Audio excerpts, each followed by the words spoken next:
It's great to be here, even though the topic might be a little bit morbid. But I hope by the end of the talk, you'll have a better idea of how we can deal with death in a more positive way. So my name is Dr. Werner Absenger, and my goal today is to talk to you a little bit about my personal story and how I came to be here in front of you, and how my experiences thus far contribute to what we do at the Absenger Cancer Education Foundation, where we deal with existential issues surrounding life, surrounding death, and dying, amongst other quality of life issues for cancer patients and people dealing with chronic disease. So my doctoral work centered around medical hypnosis and the impact of medical hypnosis on the immune system of breast cancer survivors. But my postdoctoral work seems to pick off 20 years ago with a topic that sparked my interest at that time. And that field of study centers around mindfulness, states of mindfulness, consciousness, and conscious experiences. But more on that in just a minute. So when we talk about confronting our mortality, what happens when we die? During our gathering earlier this morning, I made the following statement and left it up for discussion. And perhaps you may want to ponder that statement as I keep on talking. The physicality of death destroys us, but the idea of death saves us. I was hoping to get people who were in the room to think about the juxtaposition of the two statements. I also wanted to facilitate the discussion around the idea when we start conversation about death, things change. We come to realize that death is not the opposite of life. Rather, death is an intrinsic part of life.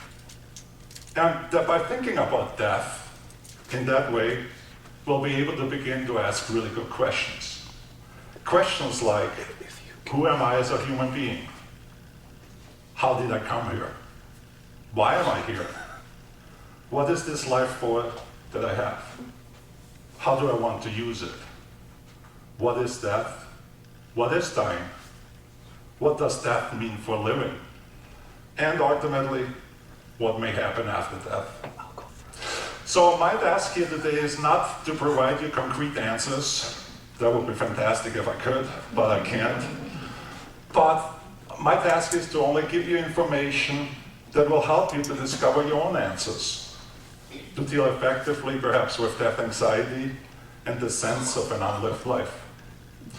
So my story started in 1996. My dad passed away on March 8, 1999, after living with throat cancer for about 6 years. While my mom and sisters took care of him in Austria, I helped as much as I could from over here from the States. My family not only considered the best Western medicine had to offer, but also we looked at integrative and alternative therapies. What we found was very frustrating. We found that at that time there was a tremendous amount of information out there, but most of it was very dubious. So finding integrative practices to augment my dad's cancer experience was, and in many cases still would be to this day, as the Wild West with an anything else goes attitude. So as I attended my dad's funeral, many of the conversations he and I had started overplaying in my head. From all these conversations, one theme emerged. Werner, if you only applied yourself, you could do anything. It's haunting, isn't it? Coming from a dead man, I know. So as the reality of burying Dad sank in, Dad's voice grew louder and louder. If you apply yourself, you can do anything. Several days later, standing by his grave one last time before returning to Michigan, I had another conversation with him. And that conversation went like, I heard you loud and clear. And as I was standing there, I made a promise To this day, I do not comprehend why I made this promise, nor did I appreciate the gravity of the situation at the time. I most certainly had absolutely no clue what I got myself into, as the next words flowed calmly and without haste over my lips. Those words were, "Dad, your suffering was not in vain." The rest, they say, is history. I was quickly becoming aware of my own mortality and the unlived life I had lived until that moment at my dad's grave. So to make a long story short, I got my ass off the couch, embarked on a decade-long educational journey, and that's how I came to stand in front of you today. Here I'm reminded on Dr. William Breitbart, who is a psychiatrist at Memorial Sloan Kettering Cancer Center in New York. Dr. Breitbart is considered one of the foremost experts dealing with psychiatric aspects of pain, symptom control, end-of-life issues, and palliative care in cancer patients. And he said, "Looking at death reminds us of your responsibility to live, and this looking guides you and your path. Death exists to teach you how precious life is. It forces you to strive towards authenticity in every moment and act of your life." And this statement serves as my transition to the importance of mind-body medicine and its focus on mindfulness and consciousness, which in turn will serve a segue into our evidence-based discussion of consciousness and whether or not survival of consciousness after bodily death is even possible. So, what happens when we die? During the remainder of this talk on what happens when we die, we'll concern ourselves with three main phenomena and the scientific evidence for each phenomenon.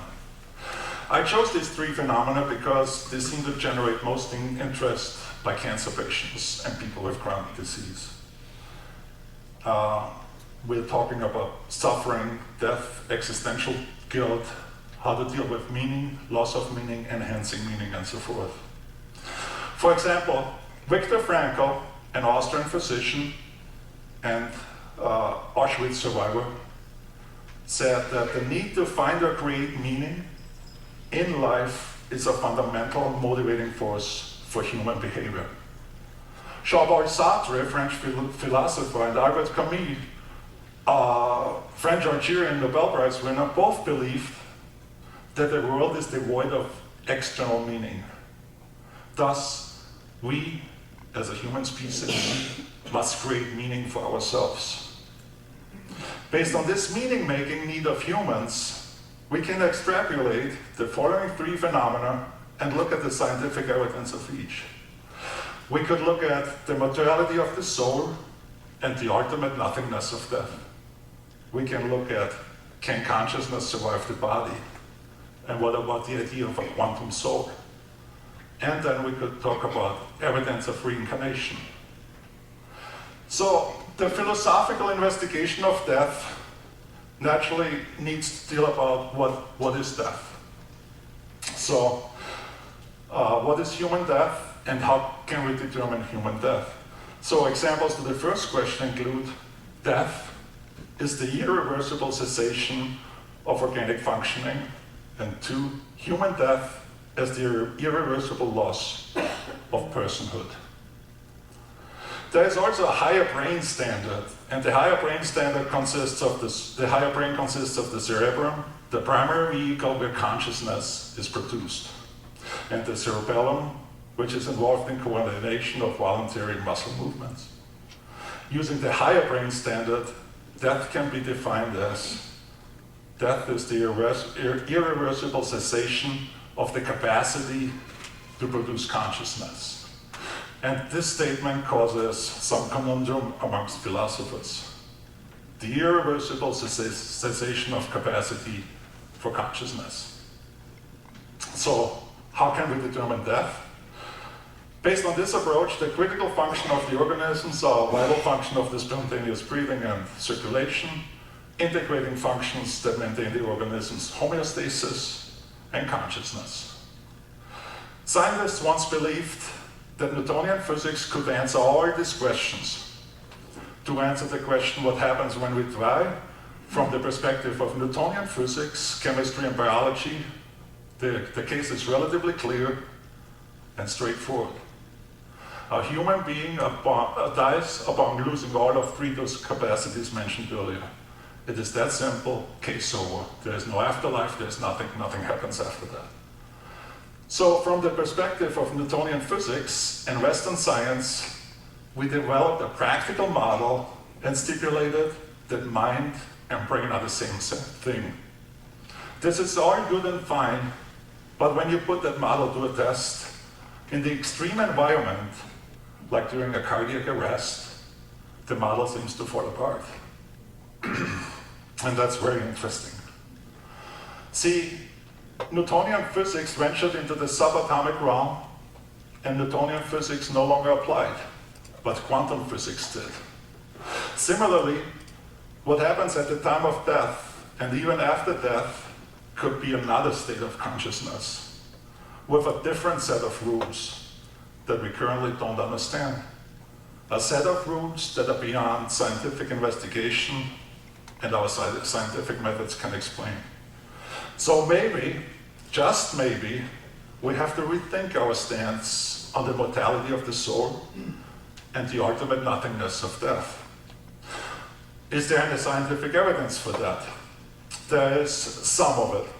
The AWARE study, Awareness During Resuscitation study, looked at 2060 cardiac arrests. They interviewed 140 patients, and out of those 140 patients, 9% reported near-death experiences. However, 2% described an awareness and explicit recall of seeing and hearing that would have not been possible, or that scientists cannot believe is possible. One person had a verifiable period of consciousness or conscious awareness, during which time cerebral function was not expected. When cerebral function is not expected, there is no way a person can form new memories. However, this person seems to recall many events that would have not been possible. So in this study, researchers verified visual awareness, which suggests that conscious awareness may occur beyond the first 20 or 30 seconds after cardiac arrest. It follows that patients should have no recollection of any event, period. And that brings us to the next phenomenon, which is, can consciousness survive our body? To answer that question, we turn to Dr. Goswami, who is a theoretical quantum physicist who authored the book, The Self-Aware Universe. He writes that everything is comprised of waves of possibility at the subatomic level. Consciousness, which is non-local, he says, existing and influencing from everywhere, collapses these waves into material manifestation. So in other words, our consciousness creates our world. The scientific notion of upward causation, something that at the atomic level causing phenomena, only gives us possibility and probability. However, it is downward causation or consciousness which collapses the possibility into an event. But we won't go further into detail here. Rather, I'm wondering if you still recall the AWARE study. So, is it really possible that the mind could have existence entirely independent of the central nervous system? In other words, our brain and mind disconnected. According to Alan Hamilton, author of the book The Scalpel and the Soul, Encounters with Surgery, the Supernatural and the Healing Power of Hope, consciousness could very well be entirely independent of the brain. Now, keep in mind, Dr. Alan Hamilton is not just some random guy off the street. Dr. Hamilton is a Harvard-trained brain surgeon who was chief of neurosurgery and chairman of the Department of Surgery at the University of Arizona. In his book, Dr. Hamilton reports on a patient who underwent cardiac standstill surgery for an aneurysm. He writes that this clinically dead patient recalls many conversations taking place in the ER while there was no blood flow to her brain or in her entire body. And that was a period of 17 minutes. So in other words, this patient was clinically dead for 17 minutes. However, she recollected many conversations in the ER during that time. So how is this possible if no memory encryption should have occurred? Dr. Hamilton writes that physicists speculate that the conversations in the ER could have survived as discrete quanta of energy. And that's where it gets interesting. In other words, quantum physicists such as Dr. Amit Goswami produce evidence that memories can persist independently in the cosmos until perhaps an individual's brain is ready and able to experience them. Which is pretty fascinating. Yeah, I know. Oh.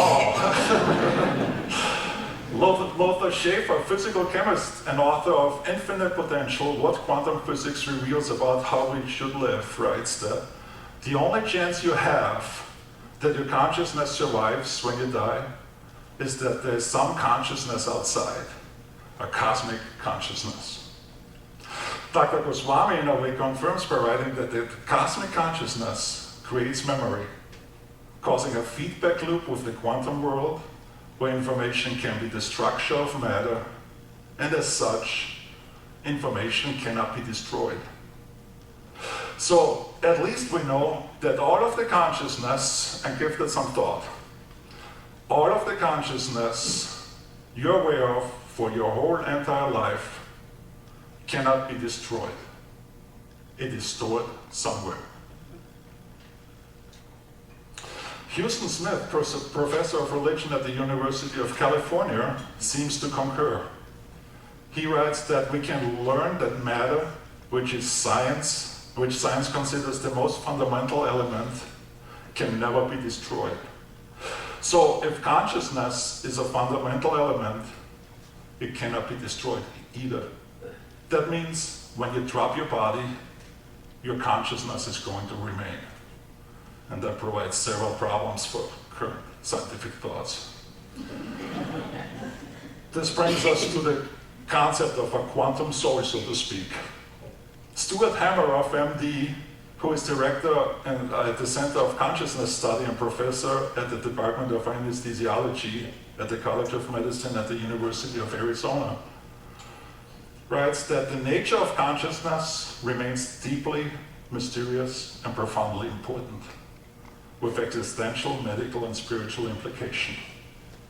He asks, how is the subjective nature of phenomenal experience, our inner life, to be explained in scientific terms? He continues to write that what consciousness actually is and how it comes about remains still unknown.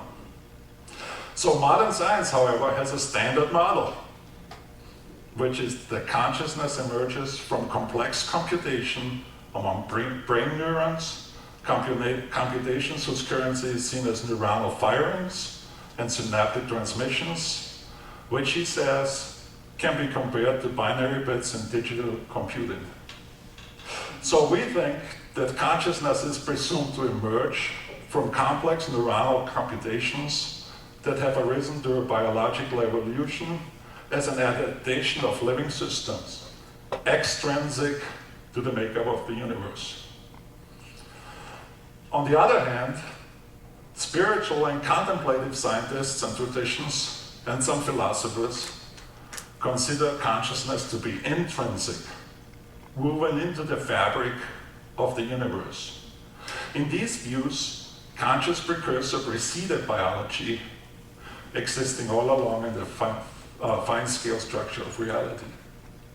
So Dr. Hameroff developed a theory of consciousness which can bridge these two approaches.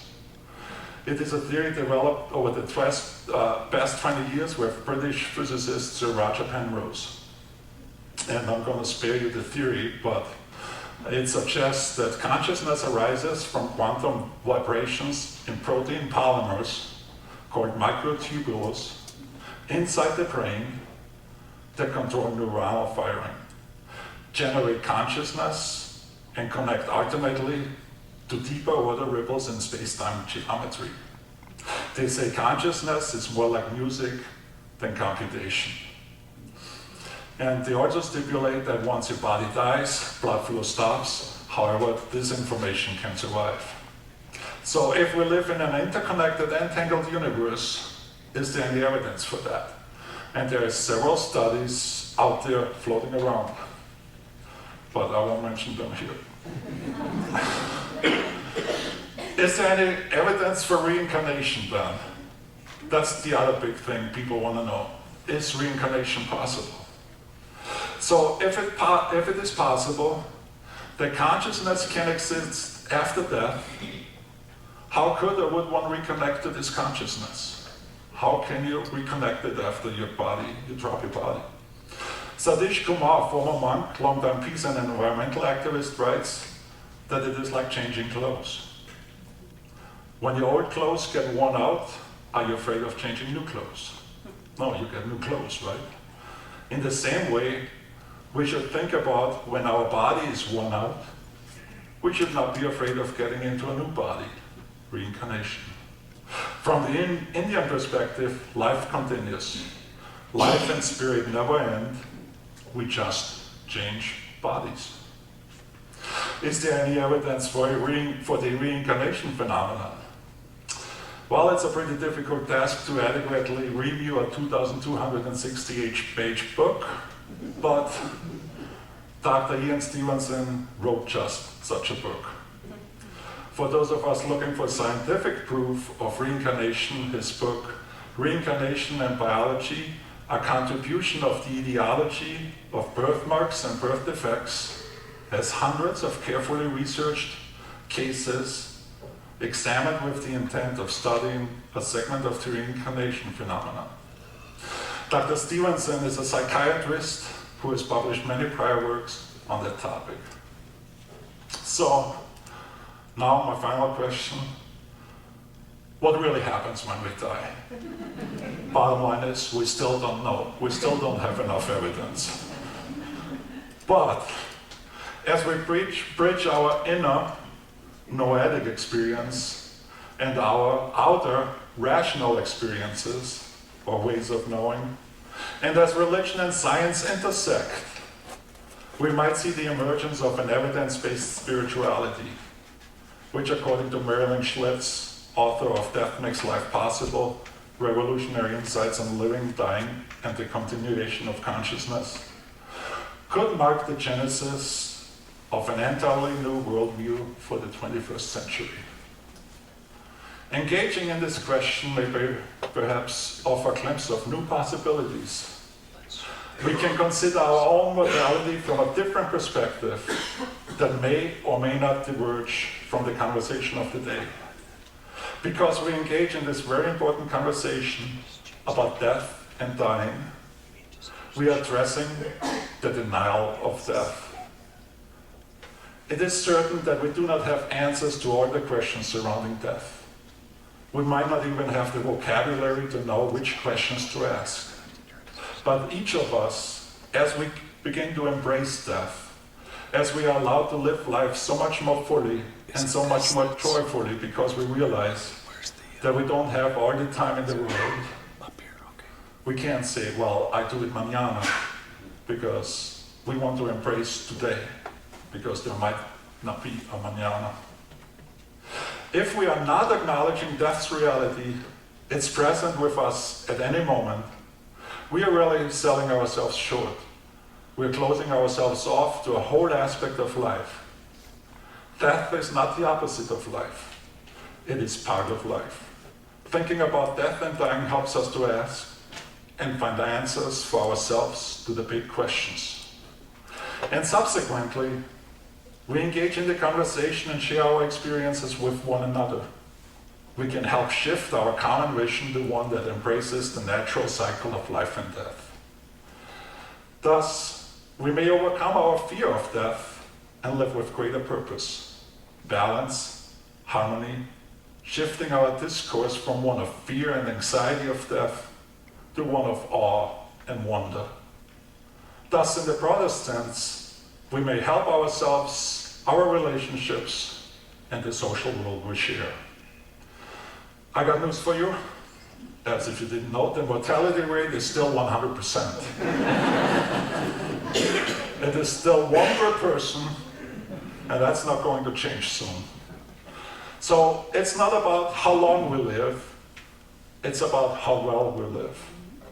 To close with the words of French philosopher Jean-Paul Sartre in his autobiography, quote, "I'm quietly going to my end, certain that the last burst of my heart would be inscribed on the last page of my work, and death would be taking only a dead man," end quote. Because, to be honest, for me, while there is some evidence that there might be some sort of afterlife, the evidence is just not convincing enough that there's an afterlife which can be defined by my choosing. Apto ergo sum. I choose, therefore I am. So it appears that this ability is reserved for this life and my current conscious experience. Thank you.